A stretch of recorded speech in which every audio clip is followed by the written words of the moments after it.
Principal Sir, Deshpande Saab, and my dear friend, a really good friend indeed, and a very bright young brain, young mind I would say, not brain, because there's a world of difference between the brain and the mind. Bhushan, whom I quote wherever I go, tell the younger generation to motivate them, because he's doing really some good work. And my brothers and sisters of Pune. It's very nice seeing all of you, because I know Pune people are very intelligent, very critical, very good, very receptive to what you have to say. Over the years, I have learned two things. A, to clearly say that integrative medicine is not anti-Western medicine. Because a lot of people think, oh, he is a quack, he doesn't know what he is talking about. No. Medicine or the medical sciences are meant to heal, H-E-A-L. And it's nothing to do with health. Health is completely out with the domain of doctors, hospitals, nurses, and things like that. Actually, a 14 countries, industrialized countries study showed where there are more doctors per capita, more hospitals, and more specialists, there's more death, less health, and less longevity. I'm not joking. I'm seriously telling you. This 14 country study is a very exhaustive study. And there is a study done by the WHO in Thailand years ago, I think about 40 years ago, where in Thailand, Bangkok they took, there are about 5 systems of medicine concurrently working. Pure Western medicine, as we call as medicine, then pure Chinese medicine, integrated Chinese Western medicine, then Samoa system, where the father tells the son when he is dying as to how he should treat his patients, and it goes on generation-wise. And the last is of quackery. And they did a study prospectively for 5 years, very well controlled study, which showed collectively at the end that all systems of medicine, mark my words, all systems of medicine were equally effective on society. This was 40 years ago. People are nonplussed. People said, oh, something wrong. No, now we know everything is right. Actually, that was very, very right. You would be surprised to know, doctors went on strike in several countries over the last 25 years. Different times. Saskatchewan in Canada for 3 months, 25 years ago. Bogota in Colombia for 3 months, about 20 years ago. Los Angeles County 15 years ago. Israel recently, about 2 years ago. And Dublin, so about 5 years ago. Each one of these places, now audit shows in retrospect, when doctors went on strike and nurses ran the hospital, death rate almost fell down precipitously. I'm not joking.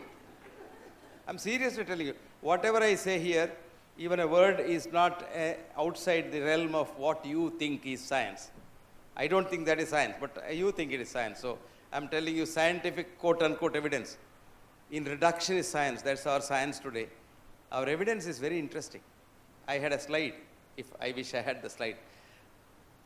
Now global warming, right? Scientifically global warming. Yes? 72, I was for 6 months or so, I was in London for some, I had to stand in for someone. My boss was going somewhere, so I had to go there. And that winter was 1 month longer. 72, I'm talking of 1972, as recent as that. And there was sleet for about 4 months on the ground. Nothing grew, not a blade of grass grew. And there was so much of hue and cry saying that we are in for an ice age very soon. It continued for 10 years. Suddenly, ice age gave place to warming. And we have evidence, so-called evidence. Ultimately, then the evidence is not correct. They say, well, I didn't look at the data. My secretary collected the data and the data was wrong or something like that. That's the explanation you give. But we don't say reductionist science doesn't have evidence. We say evidence-based science. What is the evidence? That's why I've got a nice slide. All our evidence is surrogate evidence. If you want to say world is warming, I can get you a slide to show how the ladies' underwear has been becoming smaller and smaller and smaller and smaller in the last 200 years. Have you seen that? 18th century England, if you see, the underwear used to come up to this. And it's come now almost invisible. That stage it has come to. Naturally, the world is warming, very, very hot. So this is the kind of evidence we have. Supposing, let us say, God forbid, one of us has cancer. We go to the doctor. What do? They do a biopsy of that cancer, right? And then take the cells put in the glass slide, smear them correctly, squeeze them out, and then poison with hematoxin and eosin, and then completely kill the cell, and look under the electron microscope, this microscope, that microscope. What is looking at? Tombstone of the dead cells. Albert Szent-Györgyi, a brilliant Nobel laureate biologist, wrote a book way back in 1960s called Introduction to Submolecular Biology. I don't know how many of you read that book. It's a fascinating book, almost an epoch-making book, where he says, I quote, I don't know what cancer is. I'm not saying that. Albert Szent-Györgyi was saying that in 1960. I don't know what cancer is, because cancer cells are like working like normal cells, absolutely normal cells. And I can't say what the cancer does by looking at the tombstone of the cell. They may look abnormal cells because they are squeezed out and distorted and stained and all kinds of things happen. But they are normal cells. They work like normal cells. And I don't know how to kill them without killing the other normal cells. Right? Agree. Now, if you know, I give you an analogy to students. Supposing a bird comes in here, let us say. Bhushan was telling me sparrows are very few in Pune. Supposing a sparrow comes in here. You want to know, why did the sparrow come here? Where did it come from? Where it intends to go in future? And what is it here for? What are we doing in regeneration? Catch hold of the sparrow, cut it, take a few cells, under the microscope, look at it, and then predict all about that sparrow, right? That's exactly what we are doing about cancer. Do you know what cancer is by looking at that biopsy bit? No. Do you know what will happen to the cancer by looking at the biopsy bit? But we have been predicting the unpredictable future of man. Every day, we have been doing it. You want to know exactly how bad the science is? Any curious student here? Write down, I'll give you the reference. Students, Bhushan's 20 students, where are they? Hands up. Okay, write down. The author's name is Firth, W.J. William John Firth, F-I-R-T-H. It is called Predicting the Unpredictable Future of Patients. The journal's name is British Medical Journal, BMJ. Then Vancouver style, 1991, semicolon, 303, colon, 1565.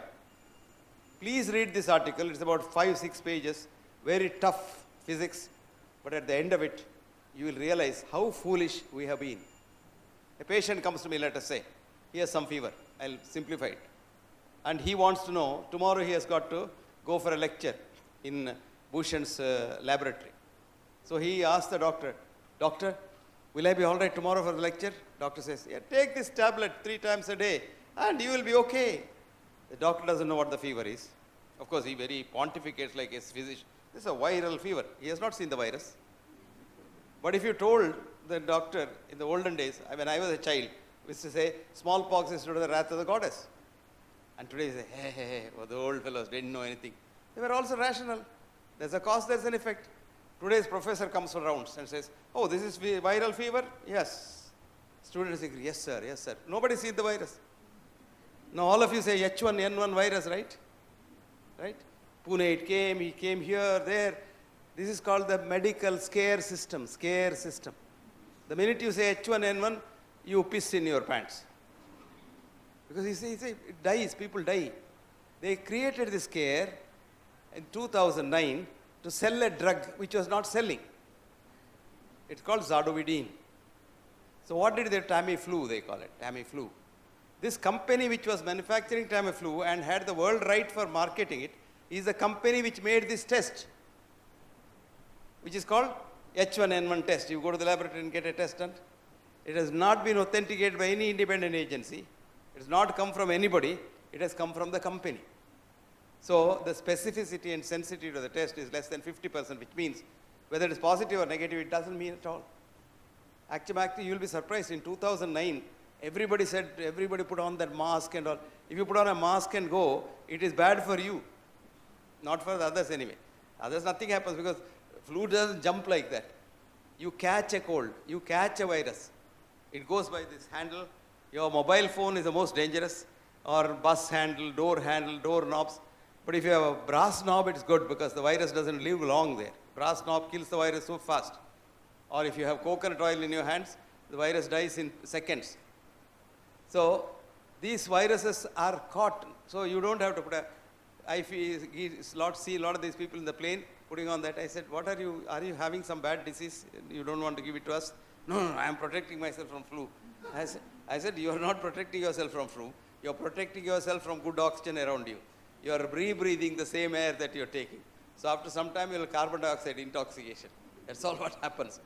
A lot of these policemen of course, on the road is different. In the screening area in the airport, you must see that CASF fellow also has I tell those girls, please don't do that. Breathe normally. Nothing happens. Now coming down to that, in New Zealand, on an average every year, in the flu season, 15 to 17,000 people die. This is normal, every flu season. In America, about 36,000 people die. In India, we don't have statistics because our people die in the village, we're not accounted for. Only people who die in the hospital are accounted for. So that's not a reliable statistics. But that particular year, because everybody washed hands, remember that? You don't want to catch a virus, wash your hands. Never touch your nose, your mouth, your eyes, or any part of your body where it's liable to get virus infection without washing your hands, because shaking hands is the worst thing that can happen. Ours is such a healthy system. Namaskaram. So nice. Two things happen. One, your humility shows. You bend and say Namaskaram. Humility is a sign of virtue and great education. Then number two, you don't touch another person's hands. The dirtiest part of the body is the hand. And the WHO taught us a very nice thing. You know, when you do and hold this. And then that has millions of germs, you just shake hands. No, you do this. It comes here, nobody touches there. And it doesn't touch anyone. By evening it is dead. 3-4 hours the virus is dead. So the best thing is, whenever you have to sneeze, whenever you have to cough, that's it. Anyway, New Zealand that year, because everybody washed hands, you know, only 3,000 people died. So the scare of so-called non-existent H1 virus saved 15,000 lives in 1 year in a small country whose population may be a little bigger than Pune, the whole country's population. And that was the scare that we produced. Anyway, the doctor who assisted the drug company to say that there is H1N1 virus, his name is Dr. Osterhaus, a Swedish doctor, who is now in jail. He's called Dr. Flu. He took $10,000 to create this myth called H1N1 virus. And the company made the thing, and everything was done. And the WHO chairman, or the chief of WHO, connived with the drug company because she declared it as a pandemic. When once you declare it as a pandemic, every government has to buy nearly $750 million of drugs, per force. And there is no criterion of pandemic at all. Pandemic means at a time 20,000, 25,000 people should die. Nothing else what happened. Anyway, they have these periodic things to frighten us. That is why I have called it as medical scare system. You go to the doctor, the first thing they'll say is, are your father diabetic? Yes, doctor. Ha. When he says ha, that means you are half dead. Your father and you have nothing in common with two of you. You are not your father's child. That's again Indian philosophy. It says, children don't belong to you, they have come through you. Absolutely right scientifically. Because you are the children of germs. We are all children of germs. In every genome, for 23,000 human genes, you've got 2.5 trillion germ genes. Which means, you imagine the contribution of parents, 23,000 divided by 2.5 trillion. My mathematics is not good. It will not be 1 in a million. You may have some features of your father or mother or something like that, but what is evolution is environment. If you live like your father, you follow what your father did, you smoke like your father, you eat like a pig like your father, and drink like a fish, not what the fish drinks, you will certainly get what the father had. In short, evolution is environmental and not genetic. Let's forget the genes for a minute. Today we know with your mind you can change your genes also. You just do real meditation, you can even increase the size of the telomere at the end of the chromosome, which is a sign of your aging. When you age, the telomere becomes smaller and smaller and smaller and smaller. With meditation, it becomes bigger and bigger and bigger and bigger. And you can change. Bhushan was talking about lifestyle diseases. Lifestyle diseases are lifestyle diseases. I'll tell you what happens. We were hunter-gatherers in the forest some 10,000 years ago before we came to Pune. And what were we doing there? We had to protect ourselves from tigers and lions, snakes, all kinds of things. Nature said, let people survive there also. So nature gave us an autonomic nervous system. If I said God, all of you will be angry because you don't believe in God now. And once you go to BSc level, you forget God. But do you know what Max Planck, the greatest physicist, said about God? God said, science ends in God, religion starts with God. That's all the difference. For religion, you must start with God, otherwise people don't follow you. For science, you go on science, you come to quantum physics, then you say, without God, nothing happens here. It doesn't run like a clock, what Newton and Einstein said. There's a different world altogether. Newton's world and Einstein's world is different from the real, what is called the quantum world view. I'll come to that later. Now anyway, so what did nature do? Gave you an autonomic nervous system to protect you. So the sympathetic system and this parasympathetic system. Now when you saw a tiger and you want to run away from the tiger to survive, so to run you require glucose, to run you require your blood pressure to go up, to run you require your heart rate to go up, to run you require energy. All this comes from the stimulation of the sympathetic system. You get adrenaline coming. When the adrenaline comes to the liver, nature has kept gunny bags of sugar in the liver called glycogen. So it stimulates the liver and neoglucogenesis, new sugar comes out. So you see the tiger there, your sugar goes up. Then you see the tiger you want to run, your blood pressure goes up because the adrenaline. Your heart rate goes up, chronotrophicity, everything goes up. And then you run for your life. And if you survive, all these things have come down. Now we have transplanted ourselves into society in the last 10,000 years, but our physiology is the same. We have tame tigers now in the form of human beings. It may be your boss who is a tiger, it may be your wife who is a tiger, it may be your husband who is a tiger, it may be your junior colleague who is a tiger, it may be the peon in the principal's office who is a tiger. Now when you see that tiger, the same reaction occurs inside, but you can't run away from the tiger.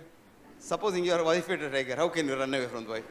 So your blood pressure goes up and you stand there and watch there and your blood pressure goes up and up and up. After some time it is up. That is what is called high blood pressure. Your sugar is up, that's called diabetes. Your cholesterol is up because cholesterol is not a disease, but cholesterol has to go up because cholesterol is the base of all other steroids that are needed for your stress. So all these are diseases. Now what do we do in reductionist science? I give you a pill, a chemical poison. I tell you what these are. And then what happens? You are happy. I have taken the pill. I have taken it from Dr. Bhushan, who is a very good doctor. Your blood pressure comes down. Why does the blood pressure come down? One scientist tried to find out. What did he do? He had a chip made. It's called the MIT chip, mitochondrial chip. And this chip can track the drug. If you tag it on, wherever the drug goes, it tags it. So he gives the drug, tags it onto the chip, and then follows it. And he found that every reductionist chemical drug that he used was accepted first, goes into the stomach. The body's wisdom says, oh, this I have not seen it. My forefathers have not seen it. My generation has not seen it. It must be a poison. So it must be eliminated, goes to the river. So every drug that you take from A to Z first goes to the liver and the liver tries to destroy it. That is why after every drug, 24 hours to 48 hours later, you do your liver function test, it's altered. Then sometimes the liver cannot destroy the whole thing. Some of it comes out, which is called first pass effect. This first pass effect was known to us even when I was a pharmacology student. But our professors didn't know what is first pass effect. Now we know what it is. Now then what we do, that is not enough. So we now know pharmacokinetics, pharmacodynamics. So we give more dose, more drug. And all these do what is called adverse drug reactions, ADR. So mind you, every drug has an adverse drug reaction. Every drug may not be useful to you, but every drug has an adverse drug reaction. That's why I coined this phrase, while there is no pill for every ill, there is an ill following every pill. It's absolutely true. It's out of experience, long experience I have said, for every pill, there is an ill. So I tell doctors, tell the patient before you give a tablet, two things, A, N and T, B, ADR. N and T is number needed to treat, because all our drugs are statistically significant.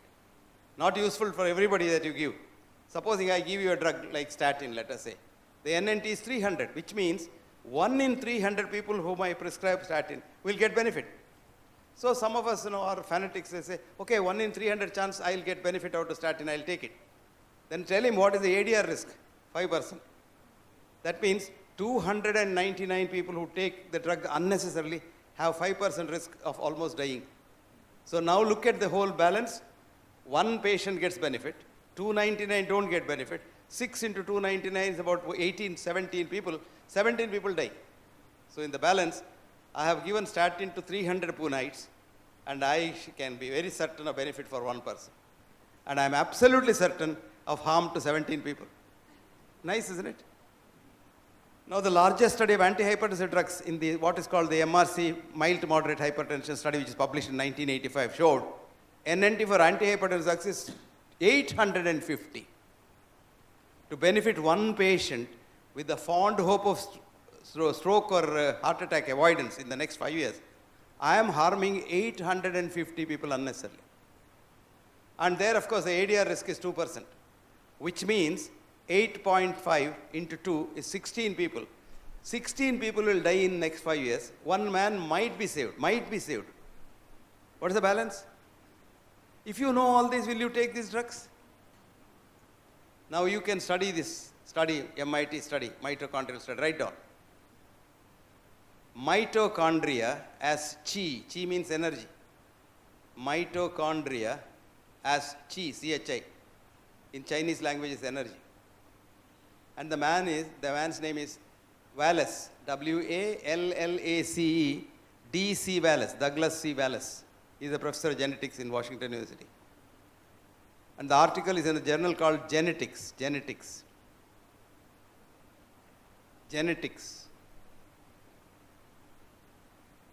Okay? Year is 2004. I'm sorry, 2008. Volume is 179. And page is 727. Please read this. All these articles are free in the internet. Read that. And go and read it. It's a 10-page article. It will take at least 2 days to understand it because very complicated genetics in it. And very interesting message is the Ayurvedic drugs which he tried, not from India, the Tibetan drugs, herbal drugs he tried, they were not having any one of these reactions. It goes inside and attacks and gets digested, goes into the system, does good or doesn't do good, but doesn't harm and doesn't go to the liver. So the liver is, today we have an epidemic of what's called non-alcoholic cirrhosis, which I have never heard when I was a student in the 50s. Only alcoholics used to get cirrhosis. Now ordinary people, anybody goes to the doctor and says, slight touch of fatty liver. My God, I get about 100 and 150 consultations, free consultations, the email every day. Half of it is fatty liver. I went for a checkup. I have fatty liver. And for a change today, I had a Delhi University professor, senior professor, who wrote to me, Professor Hegde, I'm coming to 65. I have not seen a doctor so far. My wife pesters me every day, must have a checkup. Do you think I must have a checkup? I was so happy. I said, don't have a checkup. You are 65 because you didn't see a doctor. And you will be 100 if you are destined to be 100. If you go to a doctor, there's a good possibility that you will not see the 67th birthday. Delhi University professor, he said, I have kept my records, roughly, from the age 5, I remember, till today. I might have spent about 100 rupees to the doctor. Can you believe that? Delhi University professor, senior professor. I was so happy for a change. After a number of years, I am getting this. Because everybody says, I have not had a checkup. Somebody asked, did you have a checkup? I said, I have not had a checkup. But I don't tell them that. Because I always believe in Ayurveda. The Ayurveda has a beautiful definition of health. What is the definition of health in the Western medicine? 1947 Alma Ata definition. Absence of physical, mental, spiritual, emotional, environmental, this, that, disease, which means it's a business definition, which was done with the business purpose. If you want to know you're healthy or not, you must go to the doctor, which means you must go for a checkup. It's a good business, isn't it? See, checkup is the biggest business. You don't know that?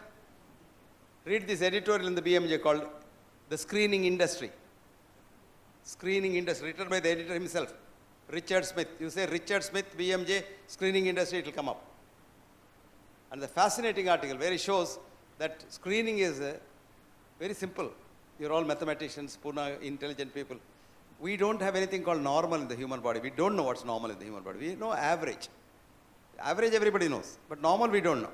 So how do we arrive at the average? 1,000 people who measure, let us say height, 1,000 people, and put a cow, Gaussian distribution like a bell, and we put the mean plus 2 standard deviation. I don't know what it means. It means mean. And that mean is transferred automatically into normal.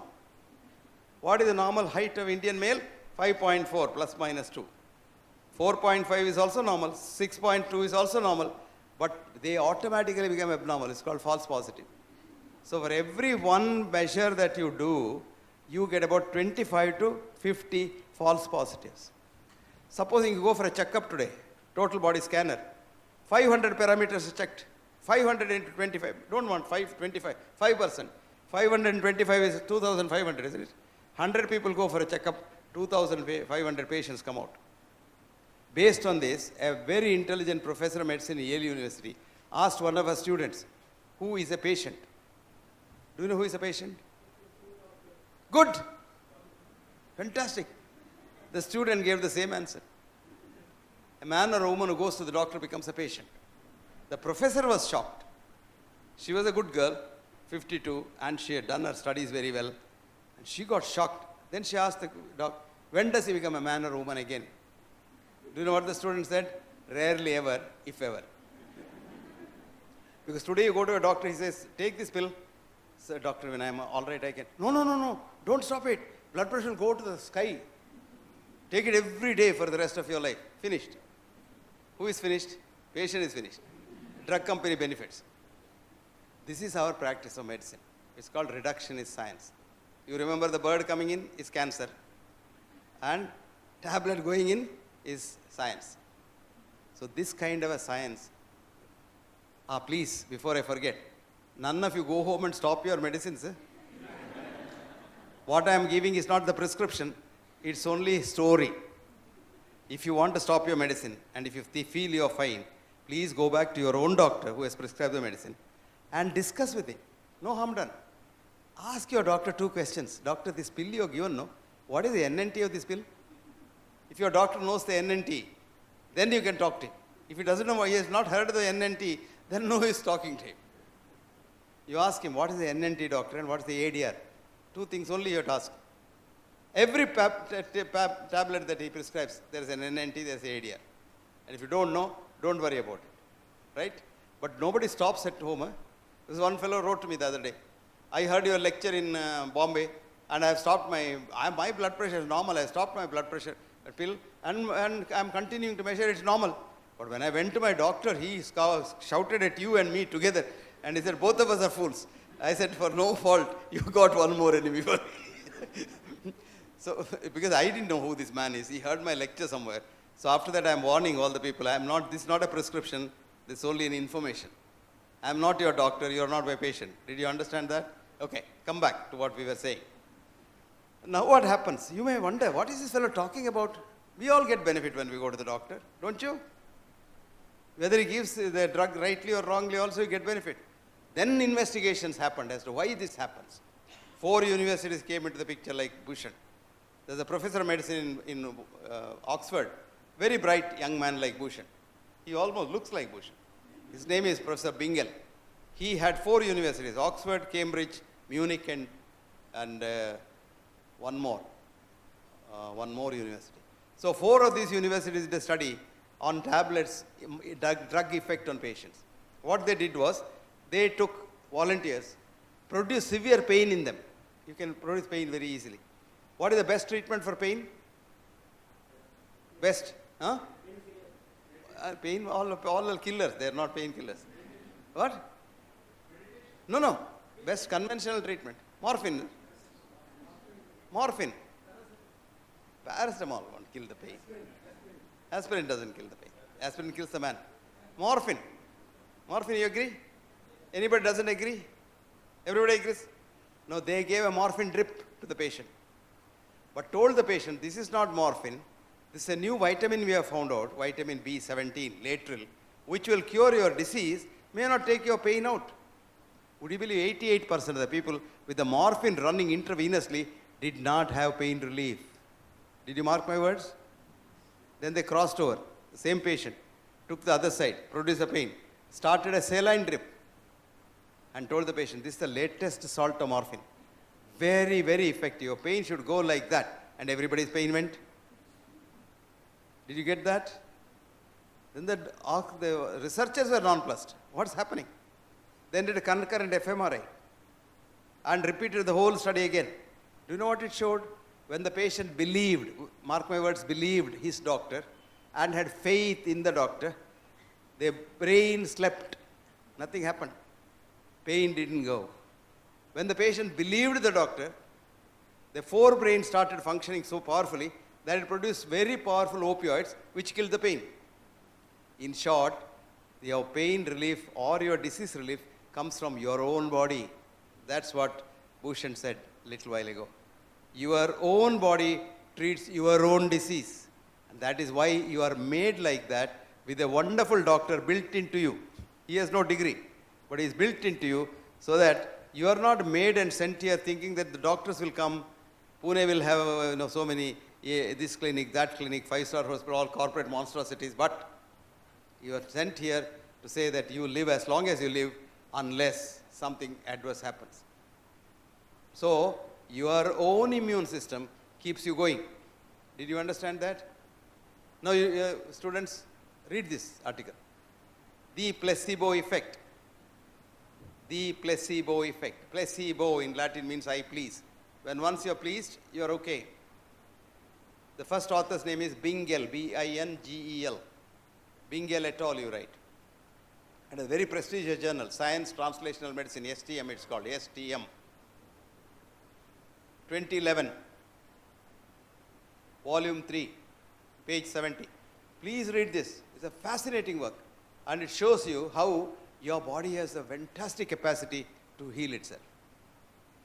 Now this we know in quantum physics. It's called quantum healing.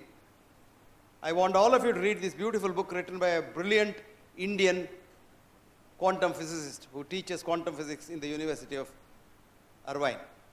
His name is Amit Goswami.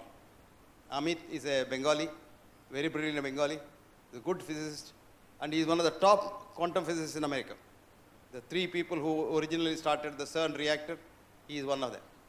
Of course, he now thinks CERN is a waste, but then it goes on because once you start the research, they don't want to stop it because research is the thing that gets their money. So CERN goes on, and every 10 years the research grant is coming back. They'll say, we have almost found the God particle. Almost. I wrote to them, why 99%, why not 100%? Very soon the 99% disappeared because the energy dissipated, entropy. The whole world is on entropy. So energy dissipated. That's what happens to human beings. We also follow entropy. And then you say when you are 50, I can't walk. I'm just old. I'm tired. And if you think like that, you're tired. And by another 2 years, you're in bed. You should be able to see human beings can get over entropy because there is another kind of entropy called negative entropy. Have you heard that? Evolution. We evolve. We live on sun's energy. We live on food. We live on so many things. And we live on love. Love is the best food. Did you know that? We live on love. Love doesn't have the spelling of L-U-S-T. That's not the love. The love I'm talking about has the spelling of C-O-M-P-A-S-S-I-O-N. Okay, that's the love. And that really keeps you going. So all of us must develop what's called negative entropy to counteract the normal entropy in the world. Anything is normal. Say ice cube you keep, entropy disappears after some time. Anything you keep, it goes away. But man should not happen like that. We are given the power. That's what Bhushan was talking about, yoga, pranayama, meditation, etc., etc. This gives you that energy, plus universal compassion. So for which we have now changed the definition of health. And the IOM, Institute of Medicine, which is the highest audit body in America, has accepted our definition. And the definition is enthusiasm to work. You get up in the morning and ask yourself, do I want to go to work or do I have to go to work? If the answer is the second one, you are not healthy. You have had a checkup already. Did you understand that? That's the best checkup. But if you say, I want to go to work, fine. Enthusiasm to be compassionate. Do I have to do something for someone? And most of you think doing something for someone is their benefit, not my benefit. No, Helping others is your benefit. Did you know what's happiness? Happiness is not buying a big car, building a 10-bedroom house. Because 10-bedroom, you can't sleep in all the 10 bedrooms in a given time. You can sleep in only one bedroom, isn't it? Buying a big car. What is a car for? Taking you from point A to point B. What does it matter whether it's a Maruti 800 or a Porsche? The difference is your ego. I was in Pune about 3 months ago for some lecture. One very rich man in Pune took me for dinner in his car, big car. Then after some time he said, oh, look at these people now. They are manufacturing cheaper varieties of this car. After all, why do you own this car like this? You want that exclusivity. I only can own this car. Now every riffraff has the same car. They're making it for a very 30 lakhs, 40 lakhs. So everybody buys. I want it to be only 90 lakhs, 1 crore car. Only PM Hegde can own it. That means he is singled out. I was feeling sorry for the man. I said, he doesn't have an enlightenment at all. What is enlightenment really? You have to be humble. Humble and humble. There's a beautiful Kannada couplet. I'll tell that in Kannada and then translate it. Yeruvanu Ravi. Kattalodane Jagaladuvanu. Yeridantele chikkavanagi toruvanu. Yeridavanu chikkavanagirabekile emba maatanu jagake saruvanu. Sun rises in the morning, fighting darkness. And as he comes up, he becomes smaller and smaller and smaller and smaller. Proclaiming to the world that higher you go, the humbler you should be. What a beautiful thing. Fantastic thing. These poets, are fantastic people sometimes. That's exactly what Christina wrote about this, giving compassion. She said, if love is what you give away, love is what comes back each day. What a beautiful thought. I slightly changed it. If compassion is what you give away, compassion is what comes back each day. If happiness is what you give away, happiness comes back each day. So a simple formula for to be happy is A, forget about I want to be happy. The two things are preventing your happiness, I and want. Now remove I, want happy. Take off what? Happy. You are happy anyway. So what's preventing it? I and want. So two things. Reduce your wants and then remove your I. I is what? I, illness. Convert it into we, wellness. As simple as that. So we belong to a fraternity. We belong to a family. In the good old days, we used to have large families. When I was a small child in my father's house, we were about 66 people in the house. 66 people. And I still remember, morning sometimes the idli is less or idli doesn't come out well. So one idli is cut into 4 pieces or 8 pieces. And then 3 pieces are put. Then you are told, you have 3 idlis. 3 idlis means 3/4 of an idli. But it's 3 idlis. But psychologically you're happy because everybody has 3 idlis. See, when you are unhappy, somebody gets 4 idlis and you get 1 idli, you are unhappy. So everybody gets the same 3/4 of an idli, you are happy. Supposing I told you, tomorrow Pune is going to have an earthquake and all of you die, you are not worried. You go home and sleep. Supposing I single out one of you and say, tomorrow you are going to die, you will never sleep because you are jealous of others living. This is the problem with us. Happiness is in yourself and you can destroy the happiness. So all this means health is simply enthusiasm to work and enthusiasm to compassion, which has nothing to do with physical illness. For the simple reason, if you think for a minute, that Steve Hawkins, who has a disease which, according to my textbooks bullshit, he should be dead in 2 years after diagnosis, called amyotrophic lateral sclerosis. 42 years. This man is working as a professor of physics in Cambridge. Of course, he has got a lot of devices to help him. That's a different story. But he must have that enthusiasm, see? Enthusiasm to work. What a beautiful word. En in Latin means inside. Theos means God. God sits inside and provokes you. Enthusiasm. Om Bhurbuha Swaha, you say. Tat Saviturvarenyam. Ultimately what it is? Prachodayat. God provoke me to do. That's the prayer. That's the same prayer, enthusiasm. No difference. And a fascinating word. So that is the health. And not that health of absence of this, that disease. British Medical Journal's editor wrote an editorial about health definition of alma ata. He said, I seriously think about this definition. It can be attained only under 2 circumstances. A, after death, when you have no disease at all. You're dead. Second is at the height of human orgasm, which doesn't even last for a fraction of a second, beyond which this health cannot be attained. So why that definition? Because you want to fatten the purse. of the industry. That's all. So everything is for the industry. So now you know your health is in your hands, your own hands. I'll give you an example. A lot of people get relief if they went to Shirdi or if they went to Lourdes. You know, a lot of people go to Lourdes. I'm talking of the West with the water. But a lot of them get benefit. Do you know how it happens? Quantum healing. The minute you think you are cured, you just have to think seriously. Believe in it. Not just say, I will think because BMX has asked me to think. No, no. You must believe in it that if I went to Shirdi, I will be cured. You must believe in it. And then what happens is the quantum healing starts. What is in quantum physics? Your body is not your body. Your body is energy. Energy is matter, matter is energy, which is called a-duality in quantum physics. The man who found out, Hans-Peter Dürr, who was till recently my co-editor in our journal, fascinating old man. He was 89, so enthusiastic. He doesn't carry a cell phone because he believes nuclear energy is very bad. He's a nuclear scientist. And he goes all over the world, and his wife doesn't know where he is. So she'll occasionally call me, do you know where Peter? I have lost him. 2 months he is not there. He said he is going to China, and now they say he is with you. Where is he? She doesn't know. Such a nice girl, I tell you, his wife. So this fellow, ultimately, when he died, he had cancer. 15 years he had cancer. He never took any treatment. And he was going about it. Don't care at all. And he will sleep at 2 o'clock, 3 o'clock, and get up at 4 o'clock and again work. And such a fascinating man. He wrote in his paper for you. Write down. Matter is not made out of matter. It's a very good paper for lay people to read. You will understand quantum physics if you read this paper. Matter is not made out of matter. His name is Hans, H-A-N-S, Peter, P-E-T-E-R, Dürr, D-U-R-R. I quote what he wrote. I am a nuclear physicist. My job is to look at matter at a subtlest level, subtlest level, subtlest level.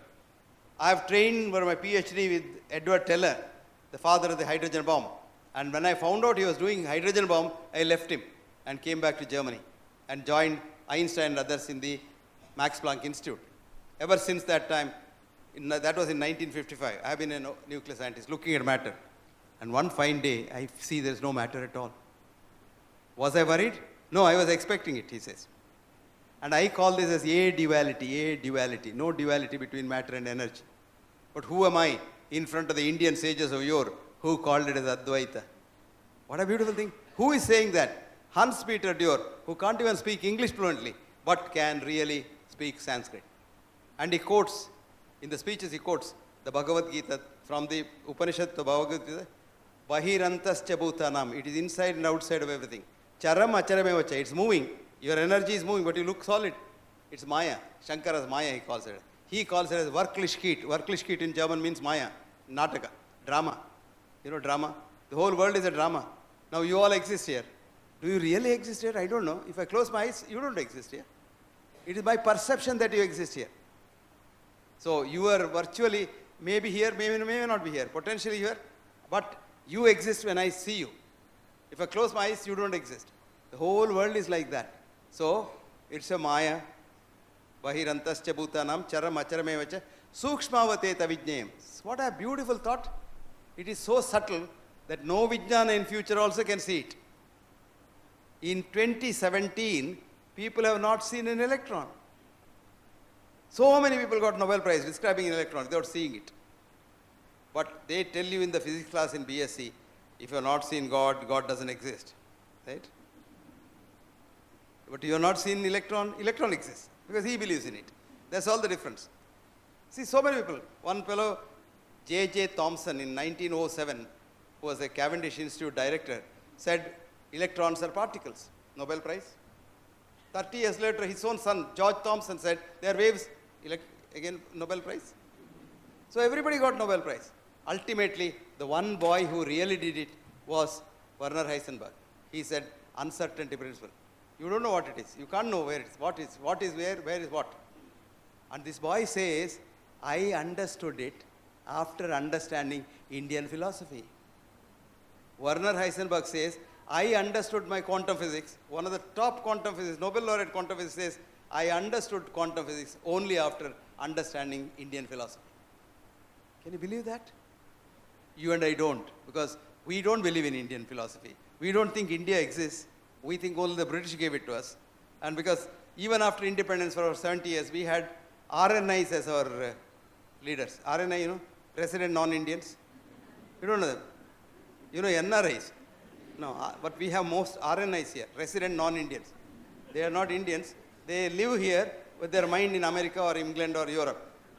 And we had those RNIs as our chief. So they condemned India for everything. Even today there are people who condemn India. They say, what is this rubbish? But these people say, Werner Heisenberg says, I understood quantum physics. Of course, Fritjof Capra has written a book for all of you, The Tao of Physics, where he says, I understood quantum physics when I was sleeping in the sands of, Konark, on the beach. When this hot sand, the vibration was going up, then I knew the dance of Shiva, that's the dance of the electrons. But Werner Heisenberg saying is something fantastic. And who is saying that? Again, Max Planck. Max Planck says Indian philosophy is quantum physics. Whole quantum worldview is Indian. You can comprehend much more than what you can grasp. What is science, Western science, do you know? Fishnet hypothesis. Have you heard of fishnet hypothesis? Who has heard of fishnet? Who are BSc students here? MSc students here?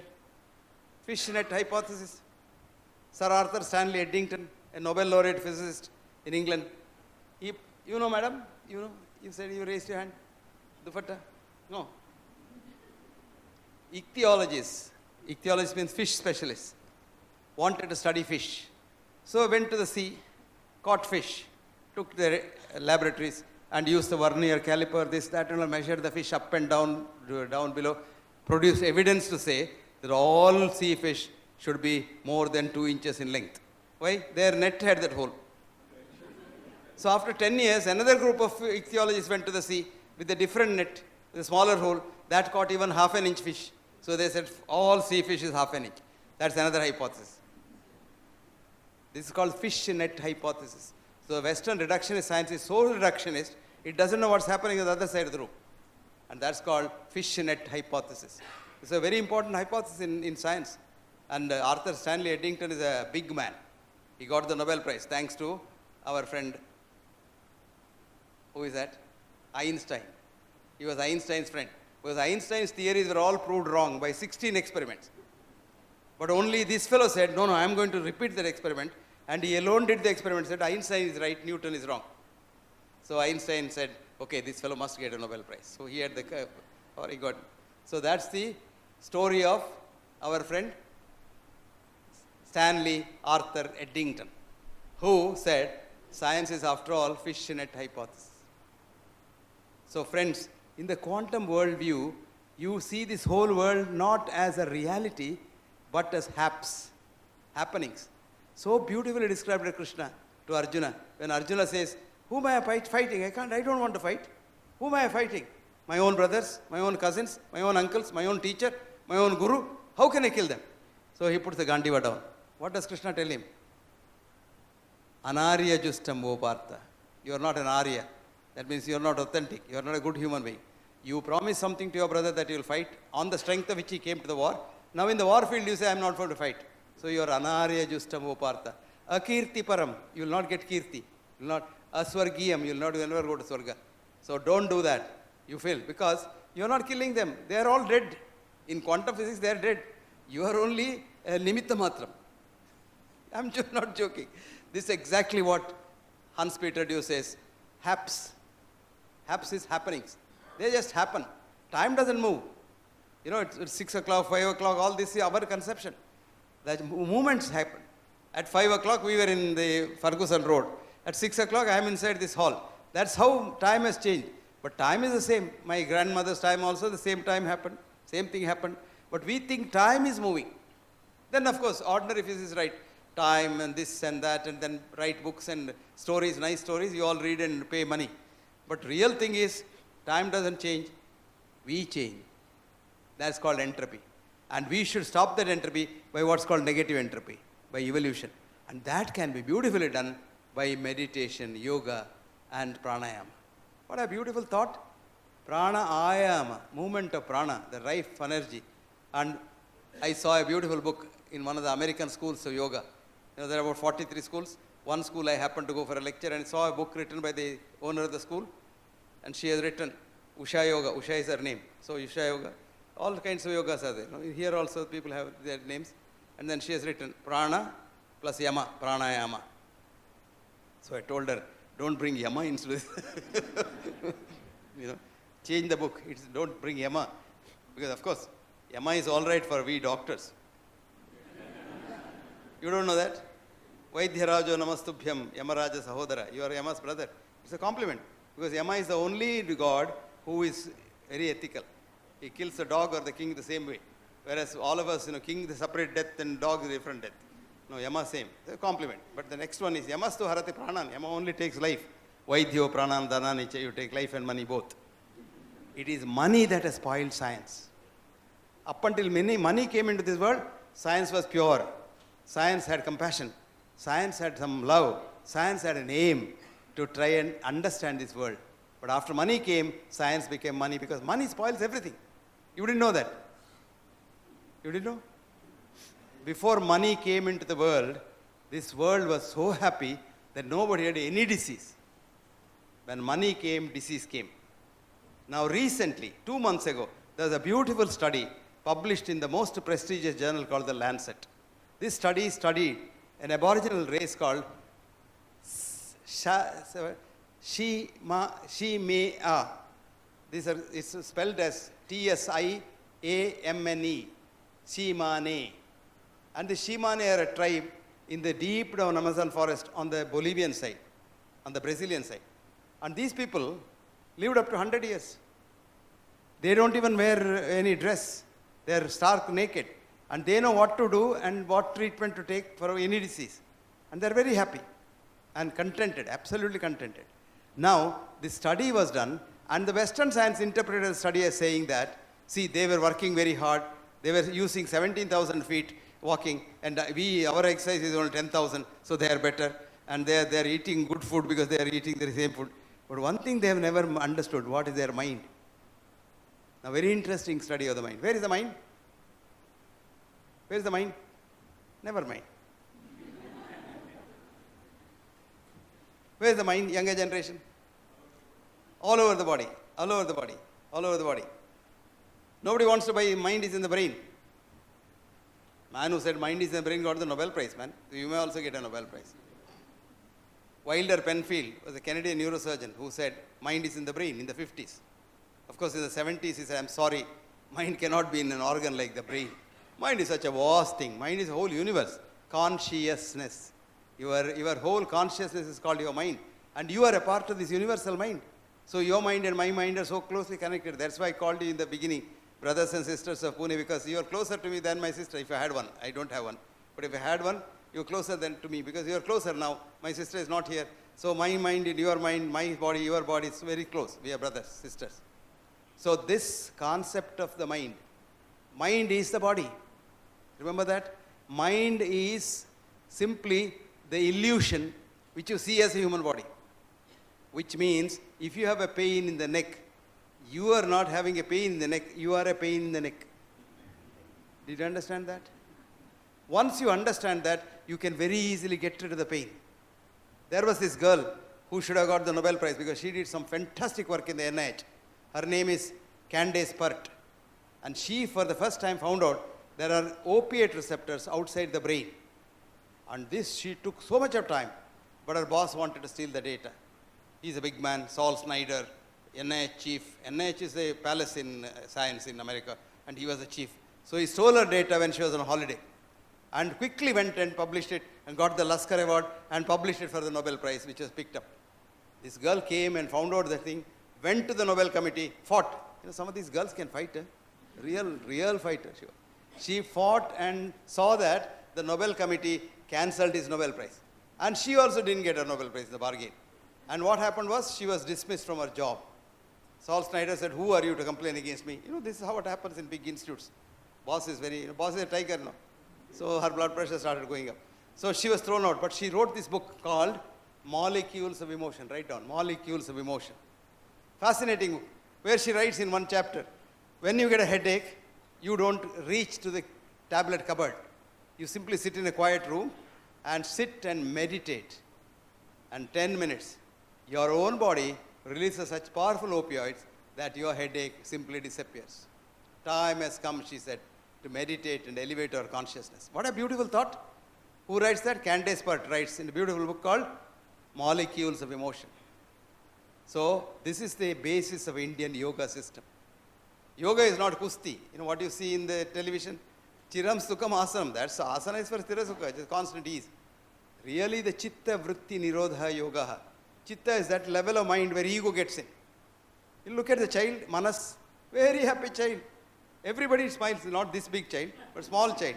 You know, if you have a small child, it smiles at everyone, whether it's B.M. Hegde, Patwardhan, Doshi or Joshi or Pandey or everybody smiles.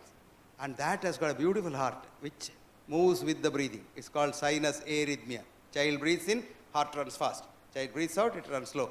We thought in Western medicine it's arrhythmia. No, arrhythmia is rhythmia. Health is arrhythmia. Rhythmia is unhealth. Death is arrhythmia. Only rhythm occurs only after death. Your blood sugar is steady, your blood pressure is steady, your cholesterol is steady after you die. Otherwise, every second it's going up and down. It's called arrhythmia. Now what happens? The child goes to school. Alexis Carrel wrote, every newborn child is a genius, which is scientifically true. Because your consciousness comes to you on the day you are made in your mother's womb. It's the universe, the same thing, everybody. Only to be converted an idiot in school. It's absolutely true. So he goes to the school, what happens? Buddhi. There you are told, this is B.M. Hegde, that's Patwardhan, this is Doshi, that's Joshi, and things like that. Then the child learns. Then it smiles only at B.M. Hegde if he likes it, or it frowns at, and then the heart rate becomes regular and regular and regular. Then you still go higher up, from Buddhi, you come to Chitta. Chitta is when you're little old, you're a teenager, then you say, I, you know. Then you put on those tight pants and, skirts above the bottom and things like that. That's the time you get aham, I. At that stage, I don't like Bhushan Patwardhan. I don't like B.M. Hegde. That's where the problem starts. That's the Chitta level, Vritti starts. So Patanjali said, Chitta, Vritti, Nirodha, Yoga. Then you go to the next level. What's the next level? Purusha. And you say, okay, all right, you don't like B.M. Hegde, forget about him. Let him go to dogs. What does it matter? You are okay for temporarily, but not fully okay. To be fully okay, Purusha, Shrestha, Ishvara, the fifth level of mind. Ishvara, one with the surrounding. So he says he goes out to help. He sees B.M. Hegde there, he says, oh, poor man, it's 7 o'clock, he's come from Bangalore, whether he's had food or not, let me go out, get him in, get him a cup of coffee. That level if you reach, I tell you, you have no disease whatsoever. Now come back to the mind of the Simane, Shimane tribe. Absolutely child's mind. They love everyone, laugh at everyone, live together, and share together. They're absolutely like a child. There's another study called the Innu community study. And this was done long back in 1950s. And Innus are an aboriginal race off the coast of Saskatchewan. They have no touch with reality at all. And then written documents, they said no disease. No common cold to cancer, nothing. And they lived 100 years or died because of predation. Now 1732, a Canadian company came there called Williams Company. No, Hudson Bay Company. Hudson Bay Company came and started a barter trade. Said, okay, you give your hide to us, we will give you biscuit, we'll give you soap, we'll give you scent, etc., etc.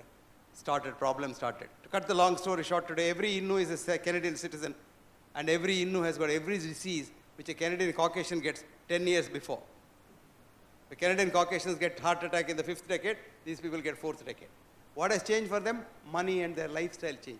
So now put these two things together and see what has changed. Mind has changed. You have sold your soul with money to the devil, and you hate everyone in this world. You want to be one up. I am having a Mercedes car, you must have a Jaguar car. I am having a Jaguar car, you want to have something bigger than that. This goes on in this world. It's a rat race, and we don't love one another.